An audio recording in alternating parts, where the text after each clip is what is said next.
Hello, and welcome to People of the Pod, brought to you by American Jewish Committee.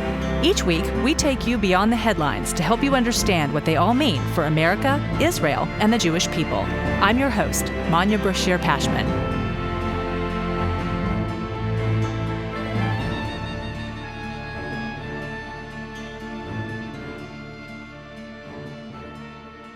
Last week, AJC CEO Ted Deutch traveled to Philadelphia and sat down with Pennsylvania Governor Josh Shapiro for a conversation about antisemitism, the future of Jewish communities in Pennsylvania and across the nation, and growing political polarization, not only in Philadelphia, but throughout the country. The conversation was so powerful, we wanted to share it with a wider audience. So I turn it over to Ted and Governor Shapiro. I want to start just by fessing up to something that I tried to do that I fortunately failed at. I don't often tout my failure, but there was a time some number of years ago, Governor, where I thought that your future should take you to the United States House of Representatives. I tried to convince you to run for Congress, and you had other plans. Fast forward many years. Thank God I was wrong, and thank you for the remarkable job you've done as governor of Pennsylvania. Thank you. It's so good to be with you. Obviously, it's a very serious conversation to have, but I wanted to break the ice just a little bit, if I may, with just some quick questions, just to loosen you up a little, if that's all right. Do I not seem loose? I feel pretty loose. All right, very quickly. Favorite Eagle of all time? You know what? I was on the Eagles pregame live just yesterday before the Birds played the Steelers. Birds beat the Steelers, by the way. And I got to sit next to Jaws, Ron Jaworski, and it was just a normal day. I was a little bit starstruck, so I guess I'd go with Jaws. Yeah. Oh, all right. Better play-by-play announcer, Merrill Reese Gene Hart. Oh my God! Come on. All right, I'll move on. That's like asking me to pick between I'm moving kids. I'm moving on. There are some people here who don't. A handful who don't really get this at all, and my staff who's saying, why are you doing this? Merrill Reese, by the way, is about to get inducted into the Hall of Fame they do once a year, they do an announcer, and Merrill just won that award this year. Amazing. Pretty amazing. He is amazing. Best Philly movie ever made? Rocky. Easy, yeah. Thank you. An appropriate question perhaps at an AJC dinner, provolone or Swiss? I do enjoy provolone, but I'm not a cheesesteak guy, so okay. Come on. All right. We have a kosher governor's residence. I can't be out. I can't be out eating cheesesteaks. It was a bit of a trick question, I'll admit. And then we'll just finish this off. Favorite Israeli food? Falafel, but not from some fancy restaurant, though I do love Goldie's and I love Michael, but on some stand in the middle of nowhere in Israel. It's always delicious. This also gives me an opportunity to acknowledge Tzach Sar, who is the Deputy Consul General of Israel. Thank you very much for being here. All right, I tried. Thanks for playing along. Did I not do well? You did try. You did great. You did great. Thank you. No more lightning round? I have more. Now we got to do the serious stuff? We do. Okay. And frankly, look, your answer to the silly question about cheesesteaks is the perfect lead-in to my first question for you. The first governor, I grew up in Bethlehem, the first governor I remember was Governor Milton Shep, who was born Milton Shapiro. So in that respect, you're actually the second Governor Shapiro in Pennsylvania's history. He was governor from 1971 to 79, but you are Governor Shapiro. You're a proud Jew who dismisses a question about cheesesteaks because you have a kosher home. You quote Pirkei Avot in your life as governor and the speeches that you give, and everyone has come to know how important Shabbat dinner is for you with your family. Your Judaism matters to you a lot. And for those of us who are so involved in the community, it's something that obviously we admire, but I would love to hear a little bit more about how it informs what you do and why it's so important. I want to just say, on a serious note, how grateful I am to AJC for the important work that you do every day. How grateful I am to Ted, who's been a friend of mine for more than a decade. How thankful I am to the leaders here who raise money and do this important work, from Mark, who I think asked me to do this like a year ago and has checked in with me each month to make sure I was going to do it. I'm proud to do it. And to the Liebmans and everyone, I appreciate what y'all do. I just celebrated, Lori noted the other night, that I've been in public office for 20 years. And I'm a proud public servant. I think public service is a noble profession. And the reason I am in public service, it's fitting that my dad is here tonight, is because of my family and because of my faith. Both draw me to service. Our faith teaches us that, as you mentioned, I quote Pirkei Avot, I quote it in a synagogue, I'll quote it at a Kiwanis Club. I was proud to quote it from the pulpit at Ebenezer Baptist Church in Atlanta, Georgia, just a couple months ago, that no one is required to complete the task, but neither are we free to refrain from it. Meaning each of us has a responsibility to get off the sidelines, get in the game, and do our part. Now, doing our part can come in a lot of different ways. Some people do their part in a courtroom. Some people do their part in a business. Some people do their part through charitable work, like here at AJC. For me, my part is through public service. My part is through serving my community, and I'm honored to do it. I share that with you because as I was getting ready to launch my campaign for governor, you may recall I was Attorney General at the time, a group of us came together and said, well, how do we want to kind of reintroduce you to the good people of Pennsylvania as you launch your campaign? You could start by talking about a policy you're for, or some initiative you want to get passed. But actually what I wanted to do was talk about the issue I just mentioned to you. What drew me to want to serve in the first place? Why I was even contemplating running to be your governor. And so we had a long conversation about what motivates me, Ted, and why I do this. To me, being able to bring together family and faith was really important. And the best way to show that is by doing what I do every single Friday night since I was a kid, and what we continue to do, and that is having Shabbat dinner with my family. And so the first ad in my campaign was all of us sitting around the Shabbat dinner table. Now, fun fact for all of you, I think we filmed it like on a Tuesday, so it really wasn't Shabbat. My kids remind me of that. But we did have everything on the table. And what was so interesting about it was after the ad started running, and I would show up in communities where there aren't a lot of Jews, if any Jews, in Pennsylvania, folks would grab me and say, hey, I saw your ad. That was great. I want to tell you what Sunday lunch is like after I get home from church. I want to tell you what Christmas dinner is like in our family. I want you to know what we experience when we leave our place of worship. And in a lot of ways, it actually brought me closer together with the community. We were able to see one another in a deeper way. I think faith has allowed me to get into living rooms and conversations and communities in a much deeper way than perhaps I ever could before. And so I think it is critically important, if you want to be a public servant, to be true to who you are and express that to folks. So I'm proud of who I am. I'm proud of the way I've lived my life. I'm proud of the way Lori and I are raising our 4 children. And I appreciate the fact that the good people of Pennsylvania acknowledge that and open themselves up and share that back with me as I go out serving them as their governor. The importance of Shabbat dinner, part of it, obviously, is your Judaism.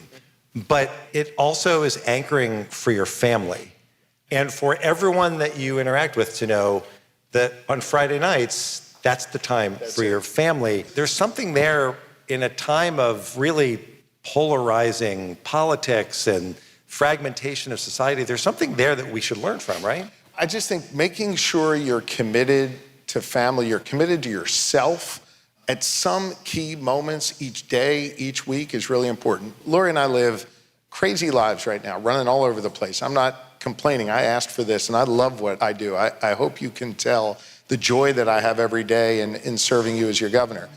And no matter where we are during the week, we always know Friday night we're going to be together. We always know that it's going to be a moment where we can be with the kids and have conversations with them.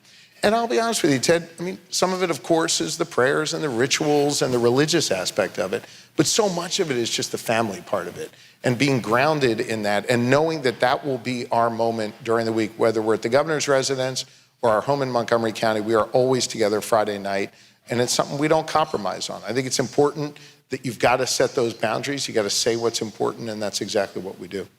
It's especially important to have time to be together in this period where for now almost 15 months, the community has really, in so many ways, struggled. We had the deadliest attack on the Jewish community since the Holocaust. The equivalent, just in terms that people in America can try to understand, the 1,200 people, the equivalent of 45,000 Americans, God forbid, if you use the same ratios, the equivalent of 7,000 people being taken hostage. Now, 100 hostages still being held beneath Gaza. It's been really hard for the community. And yes, Israel has fortunately made advances and from a geostrategic standpoint is doing better.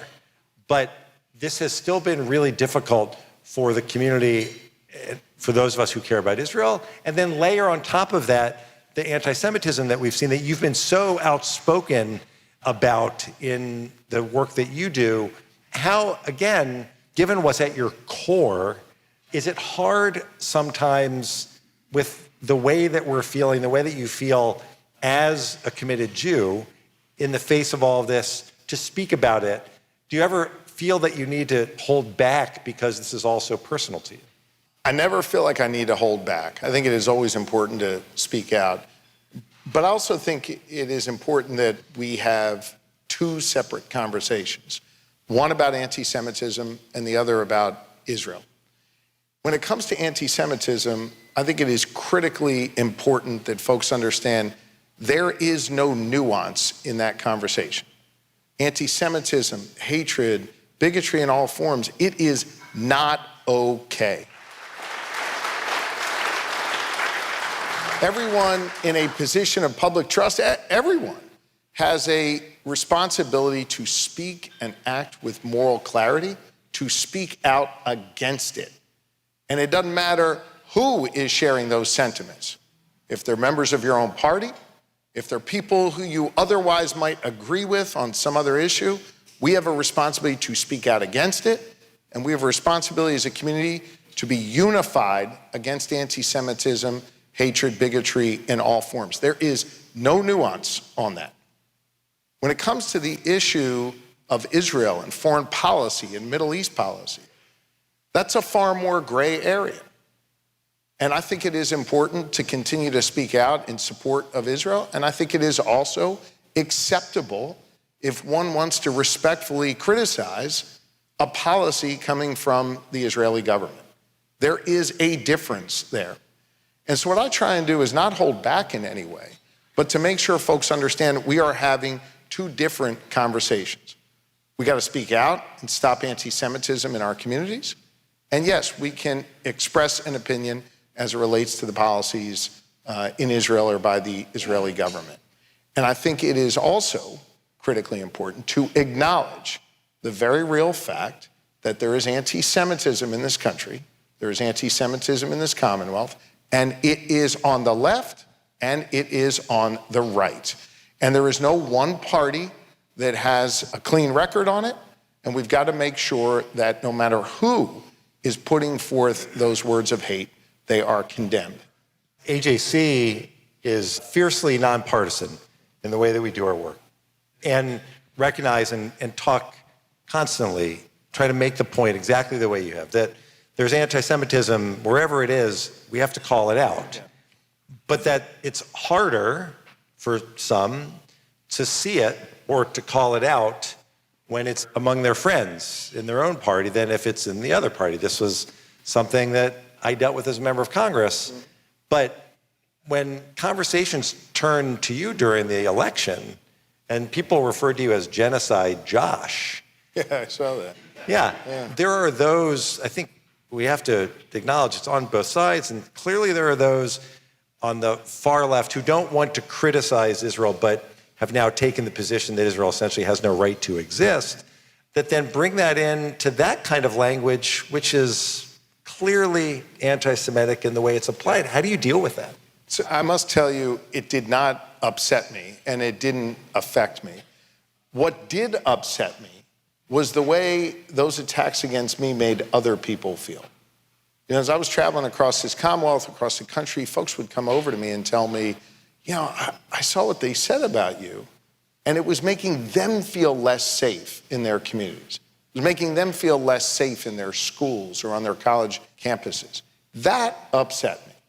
And on that, I felt a responsibility to try and lift them up and strengthen them and let them know that they should be proud of who they are. I'm proud of who I am, and sort of help them brush off the noise and recognizing, and I think this is an important point, that while a lot of that noise did exist, and it is empirically true that anti-Semitism is on the rise, and thank God for groups like AJC doing this work, the vast, vast, vast majority of people that I come across every day, they're good people. They're not bigots. They're not spewing hate. They're actually looking to try and figure out ways in which we can bring people together. That is what I see. And so I'm comforted by that every day. I'm not offended or upset by the attacks that people make against me, even the anti-Semitic attacks against me. What I get upset about, what I worry about, is how it makes other people feel. And whether that causes them to retreat or causes them to maybe not do something they were gonna do or not go somewhere where they were gonna go. That is upsetting to me. And I try and spend as much time as I can with the people who are affected by that to try and make sure they have the strength to continue to go forward and lead by example in a way that gives them the strength that they need to move forward.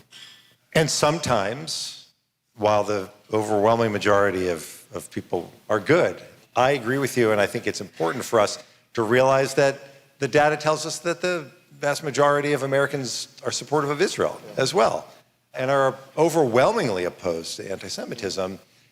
Small numbers can do real damage. Yep. And that's what we saw on a number of college campuses where the protests, some of them going back to October 8th, which were not protests obviously about the Israeli government, but just protests in support of Hamas. Some of these protests in support of a terror group really put people at risk. And you were very clear in the way that you approached that right here in Philadelphia and around the state. How should, now that we're 15 months in, AJC has worked with universities around the country to try to ensure that they're doing what they need to fight anti-Semitism. From your perspective, how are they doing, how are we doing 15 months later? Well, I commend AJC for the important work they've done on college campuses. And I don't know if John Fry is still here, the president of Temple University, an outstanding leader who was at Drexel University for some time and now is at Temple. He's an example of a strong leader dealing with these challenges on campus. And there are others, to be sure. Look, I think it is critically important that we protect people's First Amendment rights to be able to protest on campus, protest on our streets. They, of course, have to follow the rules of the road, whether on campus or in a city, commonwealth, you name it. But they should be able to express themselves. But that expression is not okay if you're violating the rules of the campus, the rules of the city or the community. It's also not okay if it puts other people at risk. Universities have a moral and a legal responsibility to the Commonwealth of Pennsylvania and to this country to keep all students safe on campus. And for some universities, I think they were willing to forego that responsibility, or it got a little bit out of balance.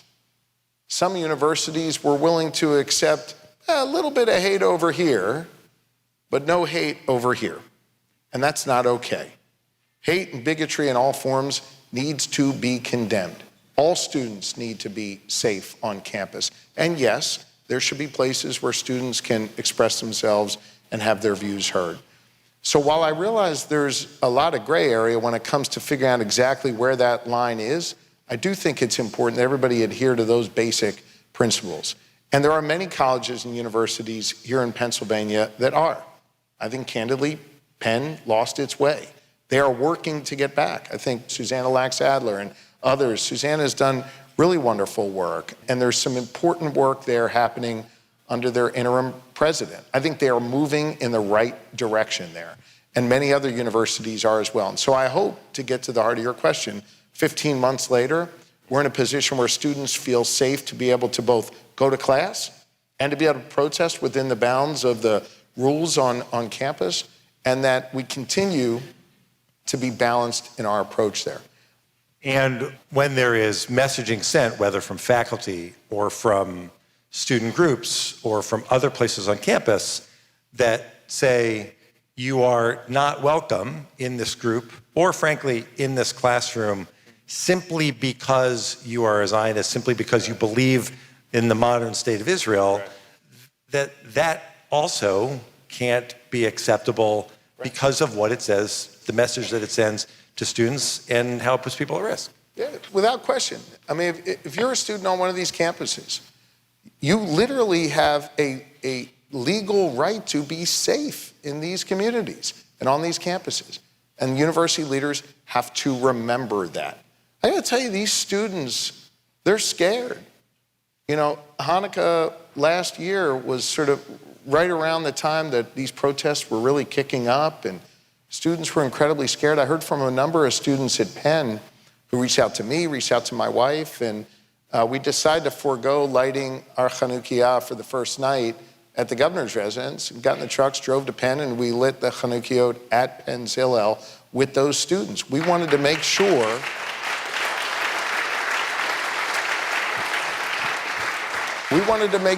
that they knew their governor, their first lady had their backs, and that they were going to be safe on campus, and that we were going to make sure that university leaders ensured their safety and their well-being on campus. Again, I want to be really clear. Students have a right to protest. Their voices should be heard.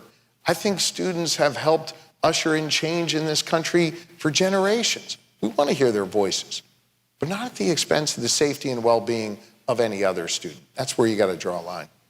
You've talked a lot about building a coalition to combat hatred, and you've invoked Rabbi Heschel, and you've invoked his work with Dr. King during the Civil Rights era. And I think it's true for so many of us that having invested so much time in those really important relationships, there was some disappointment with response after October 7th. And yet, the only option from our perspective is to double down. One, because it's the right thing to do, and two, because the Jewish community represents 0.02% of the population in the world. We need allies. Yep. And this has been really central to AJC, and I know Stephanie Sun is here, co-chair of Papaja, and I think Anthony Rosado, co-chair of Latino Jewish Coalition, is here, and I appreciate their being here and their leadership. This is a really important way to continue to combat anti-Semitism and simultaneously to make sure that Zionists, the people who believe in Israel, aren't excluded. Can you just talk about, I know this is important to you, can you talk about how to build those kinds of coalitions that will help our community and beyond? You have to build coalitions if you want to make any progress here in this Commonwealth or in the country. I'm actually the only governor in the entire country with a divided legislature, right? So I've got a state Senate led by Republicans, state House led by Democrats. It's like I literally can't get a bill to my desk unless some number of Democrats and some number of Republicans support it. And so you're forced to have dialogue. You're forced to come together. That's naturally who I am, trying to bring people together. But I want you to know it is required here in Pennsylvania if we want to make progress. And we made a hell of a lot of progress, fixing an unconstitutional education system, cutting taxes 6 times, hiring over 1,000 new state troopers and police officers in Pennsylvania, and passing some of the most sweeping criminal justice reforms ever in the history of Pennsylvania. At the same time, we've been able to invest $3 billion in private capital investment to create over 130,000 new jobs. I've only been governor 2 years. We're getting a lot of stuff done. I share this with you because we understand the critical importance of building coalitions. And I'll tell you who else understood that? The person whose portrait hangs in my office right above my desk, William Penn. I share that with you because when William Penn helped build what is now the Commonwealth of Pennsylvania, he built this as a place that would be warm and welcoming for all, where people of all different faiths would be forced together to actually work together to make progress in this Commonwealth. That was his vision. And I view it as my responsibility as someone who's been handed the baton from William Penn, and actually a whole lot of people in between, of course, to pick up on the work that was done before I got here and to continue it in the spirit that Penn started. A spirit where we want to make sure we respect people no matter what they look like, where they come from, who they love, who they pray to, and that those folks are represented around the table. And when they're around the table and they feel like they have the freedom and the safety to be able to talk and to share their ideas and their views and their policies, that's what's going to allow us to build a coalition to be able to get meaningful things done, to be able to make progress. You mentioned Heschel and King. I've had a lot of conversations about Heschel and King with Reverend Warnock, who I think is one of the great leaders in our country. He gave me the privilege of being able to speak at the pulpit at Ebenezer Baptist Church, where Dr. King was, of course, the prayer leader there.